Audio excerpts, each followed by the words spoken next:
بسم اللہ الرحمن الرحیم۔ ایک خاتون ایجوکیشن ڈپارٹمنٹ میں 18 گریڈ کی آفیسر تھی، جبکہ اس کا شوہر ہیلتھ ڈپارٹمنٹ میں ایک معمولی سا کلرک تھا۔ اب ان کی شادی تو ہو گئی، لیکن خاتون شادی کے بعد اپنے شوہر پر اپنی نوکری کا رعب جماتی اور اس کو معمولی کلرک ہونے کا طعنہ دیتی۔ خاتون نے اپنے جی پی فنڈ سے ایک نئی کار خریدی، لیکن اپنے شوہر کو ہاتھ بھی نہ لگانے دیتی۔ ایک دن اس کے شوہر کی بائک خراب ہوئی تو بغیر اپنی بیوی سے پوچھے گاڑی میں بیٹھ کر آفس چلا گیا۔ گویا شوہر اپنی زندگی کی سب سے بڑی غلطی کر بیٹھا تھا۔ وہ جیسے ہی آفس سے واپس آیا تو بیوی غصے میں لال تھی اور فوراً طلاق کا مطالبہ کیا۔ بیچارے شوہر نے اسے بہت سمجھایا، لیکن وہ ضد میں تھی کہ ابھی کے ابھی مجھے طلاق چاہیے۔ شوہر نے طلاق دی تو بیوی تو خوش ہوئی، لیکن بیچارہ شوہر خود صدمے میں چلا گیا۔ جب صدمے سے باہر آیا تو اسے اپنی جاب سے نفرت ہونے لگی۔ اس نے کلرک والی جاب چھوڑ دی، پھر اپنے 5 مرلے کے پلاٹ کو فروخت کر کے ذبح شدہ جانوروں کے چمڑے۔ میں ایک جاب ہولڈر لڑکی ہوں، الحمدللہ 18ویں گریڈ کی ملازم ہوں، ایجوکیشنل ڈپارٹمنٹ میں ہوں، اور بدقسمتی سے 2 بچوں کی ماں اور خلا یافتہ ہوں۔ عورت ہمیشہ جذباتی ہوتی ہے، جذبات میں آ کر فیصلے کرتی ہے جو کہ نہیں کرنے چاہیے۔ اپنے جذبات کو قابو میں رکھنا چاہیے۔ 37 سال میری عمر ہے۔ 28 سال کی عمر میں میری شادی ہوئی۔ میری شادی اپنی فیملی میں ہوئی تھی۔ میرے ہسبینڈ بھی ایک گورنمنٹ جاب ہولڈر تھے، ہیلتھ ڈپارٹمنٹ میں وہ جاب کرتے تھے، ایک کلرک کے طور پر۔ میری پہلی اولاد بیٹا تھا جو کہ بہت خوبصورت تھا۔ بیٹے کی پیدائش تک ہم جوائنٹ فیملی میں رہتے تھے، اچھا وقت گزر رہا تھا۔ اب میں ویسے جھوٹ کیوں بولوں، جوائنٹ فیملی میں مجھے کوئی خاص مسئلہ نہیں تھا یا کبھی نہیں ہوا۔ لوگ اچھے تھے، مگر مجھے جوائنٹ فیملی میں رہنے کا دل نہیں کرتا تھا۔ میں نے اپنے ہسبینڈ سے کہا کہ ہمیں اپنا گھر الگ کرنا چاہیے، اور ہم دونوں کی سیلری تو اتنی ہے ہی کہ ہم 1 سال کے اندر اندر اپنا گھر بنا لیں گے، اور گاڑی بیچنی پڑی تو وہ بھی بیچ کر گھر بنائیں گے، پھر گاڑی لے لیں گے۔ وہ اس بات پر تیار ہو گیا۔ میرے پاس جو پیسے تھے میں نے پلاٹ لے لیا۔ ایسے ہی ہم نے 1 سال کے اندر دونوں نے مل کر اپنا گھر بنایا۔ میری سیلری میرے ہسبینڈ سے زیادہ تھی۔ گھر بن گیا، ہم الگ ہو گئے۔ الگ ہونے کے بعد گھر میں چھوٹے موٹے مسئلے تو ہوتے ہیں، ہر گھر میں ہوتے ہیں، مگر سچ بولوں تو مجھے اپنی نوکری پر بہت بڑا غرور تھا، اور میں اپنی نوکری کو ہی سب کچھ سمجھ بیٹھی تھی، جو کہ میری لائف کی سب سے بڑی بے وقوفی تھی، جو آج مجھے سمجھ آ رہی ہے، لیکن کل مجھے اس بات کی سمجھ نہ تھی۔ ایاز جب آفس سے واپس آتا تو گھر کی بجائے ماں باپ کے پاس چلا جاتا، وہاں ان کے ساتھ وقت گزارتا۔ اس کے باپ کا علاج چل رہا تھا، دوائیاں وغیرہ وہ اپنے ہاتھوں سے دیتا۔ شام کے وقت بھی وہ اپنے ماں باپ کے پاس جاتا۔ یہ چیز مجھے عجیب لگتی، دل ہی دل میں مجھے غصہ آتا۔ ایک دفعہ تو میں نے اپنے شوہر سے کہہ بھی دیا کہ ہمارے الگ ہونے کا کیا فائدہ، آپ کے اپنے بچے ہیں، جب آپ گھر کی بجائے وہاں جاتے ہیں تو بچے اکیلے ہو جاتے ہیں۔ ایاز نے مجھے کہا کہ تم یہ بات جانتی ہو کہ ابو کا علاج چل رہا ہے، اس کو دوا میں اپنے ہاتھوں سے دیتا تھا اور دیتا ہوں۔ گھر میں کسی اور بھائی کو یہ نہیں معلوم کہ ابو کو کون سی دوائی کب دینی ہے، مگر میں نے ایاز کو صاف صاف کہہ دیا کہ اب ایسا بالکل نہیں چلے گا، تمہیں اپنے گھر کو ٹائم دینا پڑے گا، جتنا آپ کا وہ باپ ہے آپ کے بھائیوں کا بھی تو اتنا ہی باپ ہے۔ ایاز نے میری ضد پر اپنے بھائیوں کو سب سمجھایا کہ ابو جان کو کس وقت کون سی دوائی دینی ہے اور ان کا خیال کیسے رکھنا ہے۔ پھر وہ میری خاطر وہاں کم جانے لگا، اب ہفتے میں 1 یا 2 مرتبہ جاتا۔ پھر میری بیٹی کی پیدائش ہوئی۔ اور یہاں ایک بات یاد رکھنا ضروری ہے، عورت کی اصل دشمن عورت ہی ہوتی ہے۔ مرد اتنا نقصان نہیں پہنچاتا جتنی ایک عورت عورت کو پہنچاتی ہے۔ گھر جو ہم نے بنایا تھا اس میں پیسے میرے زیادہ تھے، اور وہی غرور تکبر، گھر میں کوئی بات ہوتی تو میں بات بات پر یہی طعنہ دیتی تھی کہ گھر میں میرے پیسے زیادہ لگے ہیں، تمہارا کیا لگا ہے؟ بس پھر دیکھتے ہی دیکھتے میری کزن جس کا آنا جانا ہمارے گھر میں تھا، اس نے مجھے ورغلانا شروع کیا کہ تم اس سے زیادہ سیلری لیتی ہو، وہ کم لیتا ہے۔ ایسے ہی کہانیاں سنانے لگی۔ میرے دل میں ان کے لیے نفرت پیدا ہو رہی تھی، اس قدر زہر گھولا کہ مجھے اپنے بچوں کا خیال تک نہ آیا۔ وہ بچے مجھے اپنی جان سے زیادہ عزیز تھے، لیکن ان کے والد سے میں نفرت کر بیٹھی تھی۔ لڑائی جھگڑے بڑھتے گئے، ہم نے گاڑی لے لی، اس میں بھی میرے پیسے زیادہ تھے۔ میری بدقسمتی کہ میں نے اپنے خاوند کو ایک دن کہہ دیا کہ آپ مجھے گاڑی کے پیسے واپس کریں یا پھر آج کے بعد آپ گاڑی استعمال نہیں کر سکتے۔ میری یہ بات سن کر اسے غصہ نہیں آیا، وہ مسکرا کر میری طرف دیکھنے لگا۔ دراصل مجھے پہچاننے میں دیر ہو گئی، وہ مجھ سے بے پناہ محبت کرتے تھے، اس لیے میری کڑوی باتیں بھی اس پر اثر انداز نہ ہوتی اور وہ مجھ سے بددل نہ ہوتے۔ یہ بات مجھے اس وقت پتہ چلی جب ایک دن میں گھر کی صفائی میں مصروف تھی۔ میں نے ان کا بیگ کھولا تو میری نظر ایک ڈائری پر پڑی۔ میں نے اس کی ڈائری کھولی تو اس میں لکھا تھا کہ میری بیوی مجھ سے بدظن ہے۔ میں نہیں جانتا کہ اس کی وجہ کیا ہے، شاید اس سے اپنی جاب کا گھمنڈ ہے اور میرے کلرک ہونے پر تھوڑی سی شرمندگی ہے، مگر پھر بھی میں اس سے بہت محبت کرتا ہوں۔ میں نے آج تک کھل کر اپنی محبت کا اظہار ان سے نہیں کیا، لیکن اب تو میں 2 بچوں کا باپ بن چکا ہوں اور ان حالات میں اپنی محبت کا اظہار نہیں کر سکتا۔ لیکن اگر وہ میری آنکھوں میں غور سے دیکھے تو آج بھی میری آنکھوں میں اسے اپنے لیے محبت نظر آئے گی، مگر وہ ہے کہ میرے چہرے کی طرف نہیں دیکھتی، وہ میری آنکھوں میں خاک دیکھے گی۔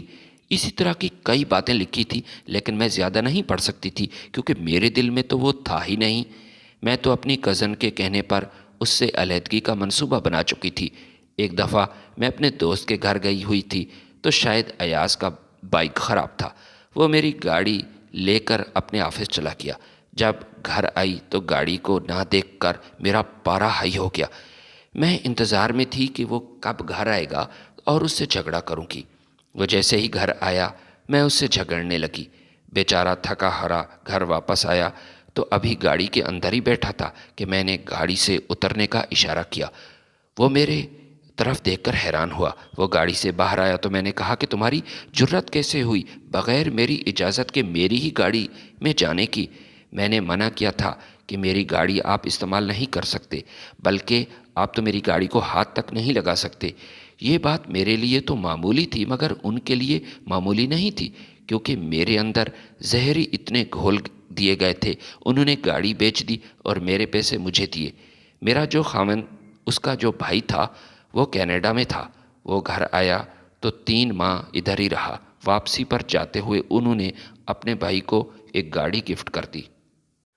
وہ کافی مہنگی گاڑی تھی، مجھ سے برداشت نہ ہوا۔ میں نے ایک دن مطالبہ کر دیا کہ گھر میں جو میرے پیسے لگے ہیں وہ بھی مجھے واپس کر دو۔ اور یہاں پر ایک اٹل حقیقت یہ تھی کہ سب کچھ اس لیے کر رہی تھی کہ میں اپنی اس کزن کی باتوں میں آ کر خلا لینے کا فیصلہ کر چکی تھی۔ اللہ اس کو بھی ہدایت دے، مگر جو ایسے کسی کا گھر برباد کرتا ہے خدا اسے بھی خوش نہیں رکھتا۔ خوش وہ بھی نہیں ہے آج۔ جب اس نے میرا گھر اجاڑنے کا منصوبہ بنا ہی لیا تھا تو یہ کیسے ممکن تھا کہ وہ اپنا گھر بسا پاتی؟ اس کے کزن کے ساتھ شادی ہوئی تھی۔ شادی کے کچھ عرصہ بعد پتہ چلا کہ اس کا شوہر منشیات کا کاروبار کرتا ہے اور اسی دھندے کی وجہ سے وہ پکڑا گیا۔ اب اس کا گھر کا سرکٹ بھی اسی دھندے کی وجہ سے چل رہا تھا۔ جب منشیات کا پیسہ گھر آنا بند ہوا تب اس کے گھر میں فاقے پڑ گئے۔ خیر، میں ان حالات کے بارے میں زیادہ ڈیٹیل سے نہیں بتانا چاہتی۔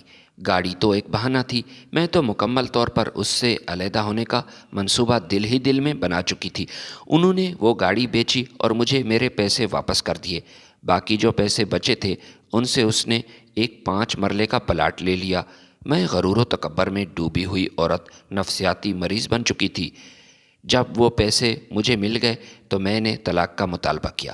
اس نے اور گھر والوں نے مجھے بہت سمجھایا مگر میری عقل پر پردہ پڑ چکا تھا جہالت کا۔ میں کچھ سمجھ نہ پائی کیونکہ میری جو کزن، اب یہاں اگر مزید سچ لکھوں تو مجھ سے ہونے والی غلطیاں مجھے خود ایک عورت ذات کی توہین لگتی ہیں۔ بہرحال میں اپنی کزن کی باتوں میں آ کر اس کا جو دیور تھا، اس کی پہلی بیوی فوت ہو گئی تھی، اس کی ایک بیٹی بھی تھی اور وہ آرمی میں مینیجر تھا۔ میں بھی زیادہ کی لالچ میں اور بڑے عہدوں کی لالچ میں اس کی باتوں میں آ گئی اور اس سے طلاق لے لی۔ اور میری زندگی کی دوسری سب سے بڑی غلطی، طلاق کی ایک شرط ایاز نے رکھی تھی کہ بچے میں تمہیں نہیں دوں گا، یہ میرے پاس ہی رہیں گے۔ میں نے اس شرط کو قبول کر لیا اور طلاق لے لی۔ میرے اس فیصلے کے لیے میرا شوہر ذہنی طور پر تیار نہیں تھا۔ وہ مجھے کسی طور پر کھونا نہیں چاہتا تھا، لیکن میں خود ہی اپنے شوہر سے دور ہونا چاہتی تھی اور میں یہ فیصلہ واپس نہیں لے سکتی تھی۔ طلاق کے بعد میں تو خوش تھی، لیکن ایاز مکمل طور پر ٹوٹ چکا تھا۔ مجھے بتایا گیا تھا کہ وہ ہسپتال میں ہے، زندگی موت کی آخری سانسیں لے رہا ہے، اس کی طبیعت بہت خراب ہے۔ وہ صدمے میں تھا، لیکن مجھے کیا، اب میں تو اس سے الگ ہو چکی تھی اور میرا اس سے کوئی واسطہ تک نہیں تھا۔ بس بچوں کی تھوڑی فکر تھی، کیونکہ ماں اور باپ دونوں بچوں سے دور ہو چکے تھے۔ باپ ہسپتال میں زندگی اور موت کی کشمکش میں تھا، ماں چھوڑ کر الگ دنیا بسا چکی تھی، بچے دادا دادی کے پاس رہنے لگے۔ وقت ایک بہت بڑا مرہم ہے جو گزرنے کے ساتھ ساتھ انسان کو واپس زندگی کی طرف لاتا ہے۔ ایاز ہسپتال سے گھر واپس آیا، اپنے بچوں کو اپنے پاس لے آیا۔ اب اس نے کلرک والی وہ جاب چھوڑ دی، اب مکمل طور پر اس جاب سے نفرت کرنے لگا جس کی وجہ سے اس کی بیوی اسے چھوڑ کر چلی گئی۔ اب وہ سوچنے لگا کہ ایسا کیا کام کیا جائے، کیونکہ وہ گھر میں یوں نہیں بیٹھ سکتا تھا۔ اس کے بھائی نے اسے آفر کی کہ میرے ساتھ کینیڈا آ جاؤ اور بچوں کو بھی ساتھ لے آؤ، مگر اس نے یہ کہہ کر بھائی کو کینیڈا جانے سے انکار کر دیا کہ کل کو میری اولاد جوان ہو جائے گی۔ بیٹے کا تو مسئلہ نہیں، لیکن بیٹی کی پرورش میں اس ماحول میں نہیں کر سکتا۔ کچھ نہ سمجھ آیا تو 5 مرلے کا پلاٹ فروخت کیا اور پھر چمڑے کا کاروبار کرنے لگا۔ کچھ ہی مہینوں میں اس کا یہ کاروبار چمک اٹھا، اس نے 3 دکانیں کھڑی کر لیں۔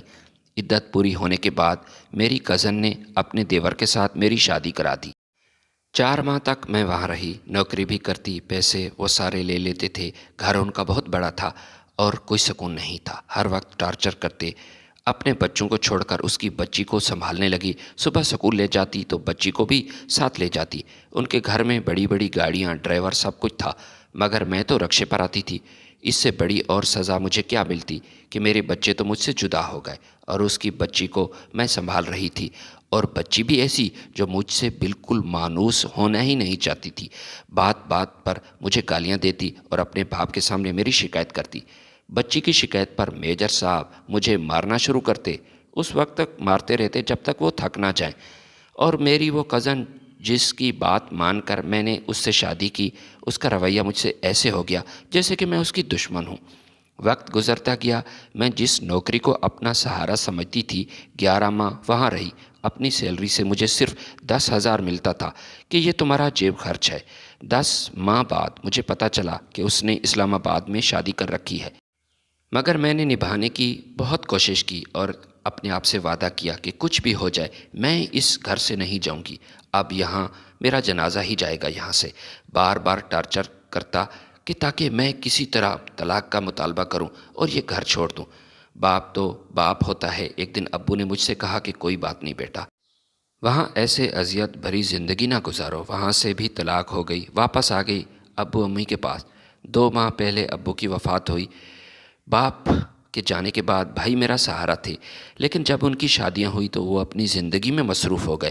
اب میری حالت یہ ہے کہ سیلری تو ہے، جاب جس پر مجھے بڑا غرور تھا، اب لیکن میرا کوئی سہارا نہیں، میں کس کی آس لگاؤں؟ آج میں نے یہ تحریر لکھی، بہت دکھی تھی۔ آج امی کے اصرار پر مجھے میرے بچوں سے ملوایا کیا۔ ان کو میں نے کھلونے لے کر دیے، لیکن ان کے باپ نے کچھ دیر بعد وہ کھلونے میرے ہاتھ واپس لوٹا دیے، اور میرے بچے اپنی دوسری ماں کے ساتھ بہت خوش ہیں۔ اب میری ایک ہی زندگی کی خواہش ہے اور کوشش بھی ہے کہ مجھے یہ بچے واپس مل جائیں تاکہ میں پاگل ہونے سے بچ جاؤں، لیکن مجھے ایسا لگتا ہے کہ ایسا کبھی نہیں ہوگا، وہ مجھے بچے نہیں دے گا۔ آپ لوگوں سے گزارش ہے کہ دعا کریں، جو غلطیاں میں نے کی وہ آپ اپنی زندگی میں کبھی نہ کریں۔ میری آپ تمام بہنوں سے بھی گزارش ہے جو کہ جاب ہولڈر ہیں، چاہے پرائیویٹ سیکٹر میں یا گورنمنٹ میں، سیلری خاوند سے زیادہ ہے یا کم، کبھی جاب پر بھروسہ نہ کریں، غرور و تکبر بالکل نہ کریں۔ پیسہ انسان کا سہارا بالکل نہیں بنتا، آپ پیسوں سے اور نوکریوں سے خوشی بالکل نہیں خرید سکتے۔ میری چھوٹی بہن ڈاکٹر ہے، گورنمنٹ جاب ہولڈر ہے، اس کے ہسبینڈ ایک پرائیویٹ سیکٹر میں جاب کرتے ہیں۔ ان دونوں کا جب میں پیار دیکھتی ہوں تو دل ہی دل میں مجھے اپنے آپ سے نفرت ہونا شروع ہو جاتی ہے۔ میں جب اس طرح کی خبریں سنتی تھی کہ کسی عورت یا مرد نے بلڈنگ سے چھلانگ لگا لی یا پانی میں ڈوب کر خودکشی کر لی، مجھے حیرت ہوتی تھی کہ یہ کیسے لوگ ہیں، اپنے ہاتھ سے اپنی زندگی ختم کر دیتے ہیں۔ ایسا کیسے ممکن ہے کہ بندہ اپنی جان لے لے، لیکن آج خود ایسی سٹیج پر پہنچ چکی تھی کہ زندگی مجھے زیادہ اذیت ناک معلوم ہوتی اور موت اس اذیت سے چھٹکارا۔ جب کچھ سمجھ نہ آیا تو آدھی رات کے وقت گھر سے چل پڑی۔ فجر کی اذان کے وقت جب میری ماں نیند سے بیدار ہوئی تو دیکھا کہ میں کمرے میں موجود نہیں تھی۔ اس نے جا کر میرے باپ کو بتایا۔ اب شروع میں باپ بھی پریشان ہوا، لیکن مطمئن تھا کہ کہیں گھر کے اندر صحن میں ہوگی۔ سارا گھر چھان مارا لیکن میں نہ ملی تو وہ پریشان ہو گئے۔ اب میں گھر سے بھاگتی ہوئی نہر کے کنارے پہنچی اور پھر اس میں چھلانگ لگا دی۔ لیکن جب 3 دن بعد میری آنکھ کھلی تو میں نے اپنے آپ کو ہسپتال میں پایا اور میرے والدین میرے ہوش میں آنے کے انتظار میں ارد گرد کھڑے تھے۔ موت بھی مجھ سے روٹھ چکی تھی۔ دراصل ہوا کچھ یوں تھا کہ جیسے ہی میں نے نہر میں چھلانگ لگائی تو کسی مسافر نے مجھے نہر میں چھلانگ لگاتے ہوئے دیکھ لیا تھا۔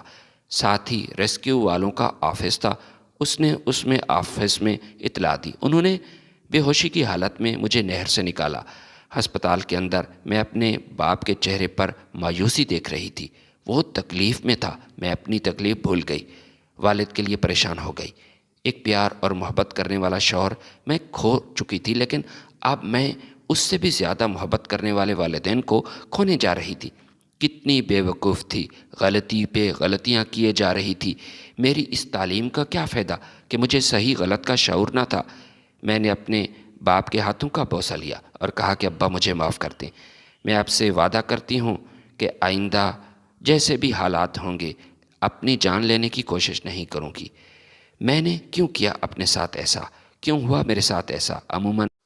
عموماً ایسی پوسٹیں دیکھنے کو ملتی ہیں کہ مرد ایسا ہے۔ کوئی شک نہیں ہے کہ مرد بھی ایسے ہیں، مگر عورتیں بھی بہت ایسی ہوتی ہیں جو غرور و تکبر میں اپنا تمام برباد کر دیتی ہیں۔ اور میری بہنیں، کبھی بھی کسی عورت کی بات میں آ کر اپنا گھر برباد مت کرنا۔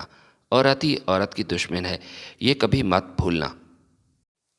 مجھے اتنی ٹھوکریں کھانے کے بعد یہ سمجھ آئی، بے شک آپ کے پاس جاب ہو، بڑی نوکری ہو یا کم ہو، انکم زیادہ ہو، مرد کے بغیر عورت مکمل بالکل نہیں، اور ایک مرد عورت کے بغیر نامکمل ہے۔